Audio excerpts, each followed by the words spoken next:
welcome back to Full Life Liberation. Thank you so much for joining me today, and thank you so much for all of your support. Today, I want to talk about adapt or die. I got this idea because of a conversation I had with a dear friend of mine who is talking about their own journey of having to be flexible and adaptable in his current climate. And I thought it was a really good conversation that I wanted to bring to you as my Lib Tribe. And so when I think about all the times in my life that I've had to be adaptable and really tap into the power of being flexible, I thought about a palm tree.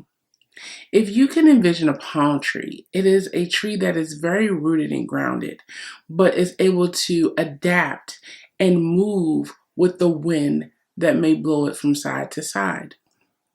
And when you look at your own life, if you start to consider things that you may be facing or challenges that may be occurring, are you flexible like a palm tree? Or are you more stoic and resolved like an oak tree that doesn't give much bend or does not give a lot of flexibility? I think when we consider this in terms of living our lives liberated, the key is always going to be flexible and adaptable so that your mind has the space to roam free. So I wanted to give you a couple tips that have helped me personally, and hopefully you can apply them to your life or start to incorporate them right now and start today.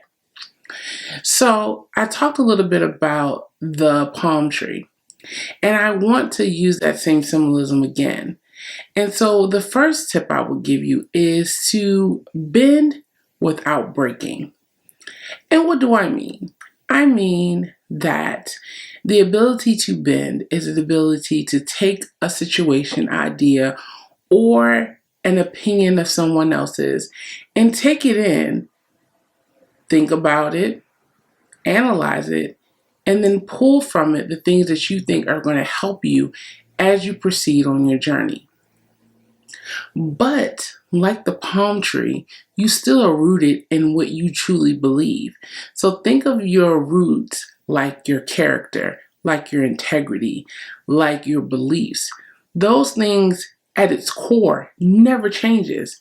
But can you adapt to new experiences or new ideas or new things that you never considered before? If you can, then the things that you hold near and dear to you don't necessarily change, but they can be enhanced for the better. So are you open and are you adaptable to see things and experience things in a new way? The second tip I would give you would be steadfast in your own decision making. So there are a lot of circumstances that we encounter in our lives, both good and bad, that can influence our emotional responses. So you might have a lot of turmoil in your home, a lot of influx at your place of employment, a lot of demands at your place of education, or a lot of interpersonal challenges that you may be currently facing. And all of these things could be tapping on your emotional response. What I would encourage you to do, if that is the case, is to stay steadfast in your decision making.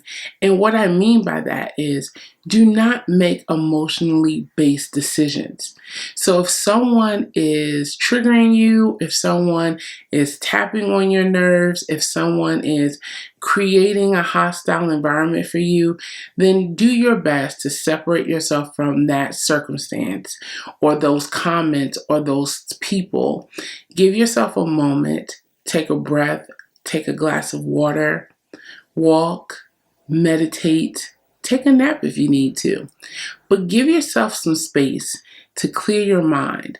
And then when you re-enter the circumstances that you're in that may be triggering your emotions, you can walk into it with a greater perspective and you can make decisions from a more logical standpoint.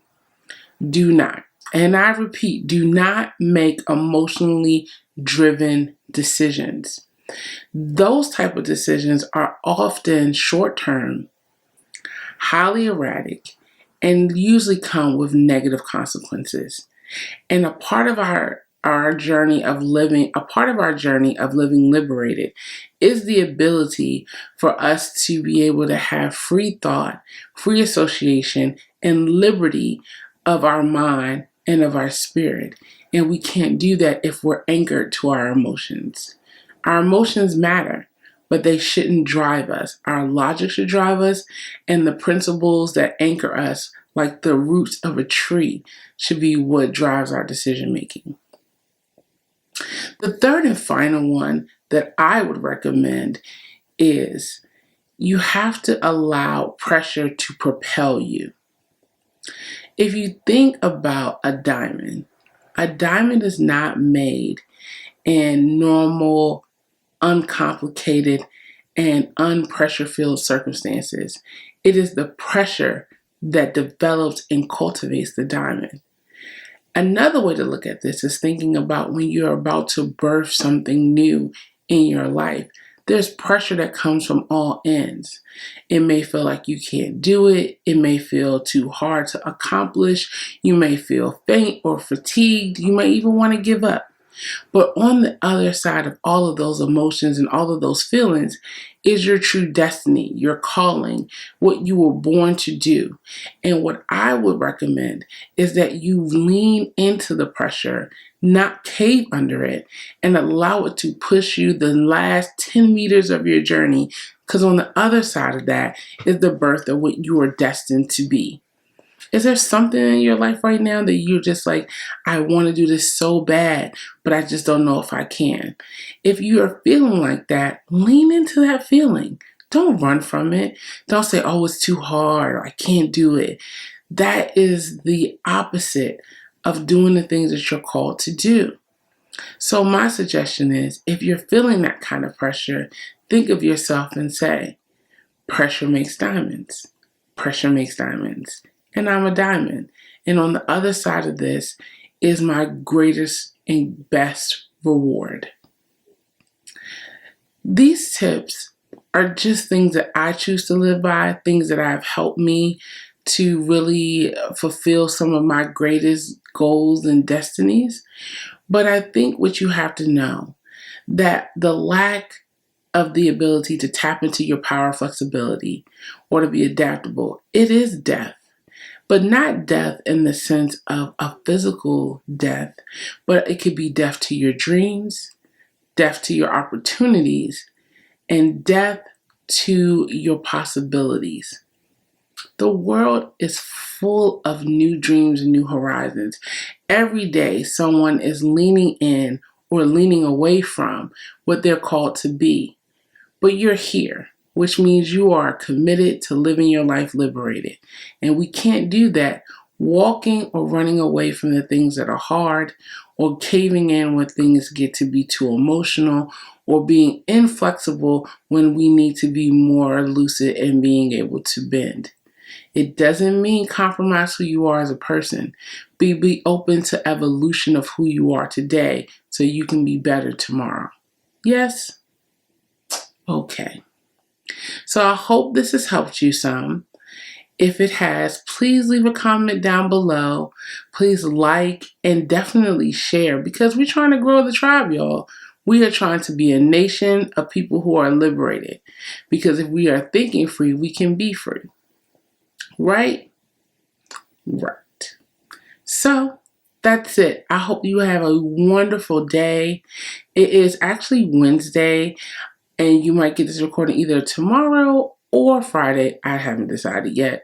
But on this day was a day that we saw historical moments happen, and we got to witness the inauguration of our first Madam Vice President, Kamala Harris. And I think that on a day like today, it's really important for us to think about the possibilities that still remain and how you have to be flexible to get there. Somebody had to see themselves being a vice president or a president in order for them to get there. it feels like they're living liberated. But you tell me what you think in the comments below. So I hope that you all have a wonderful day, a fabulous week, and I look forward to seeing you extremely soon. And remember, we can never live our lives fully until we're living it liberated. Stay liberated, guys.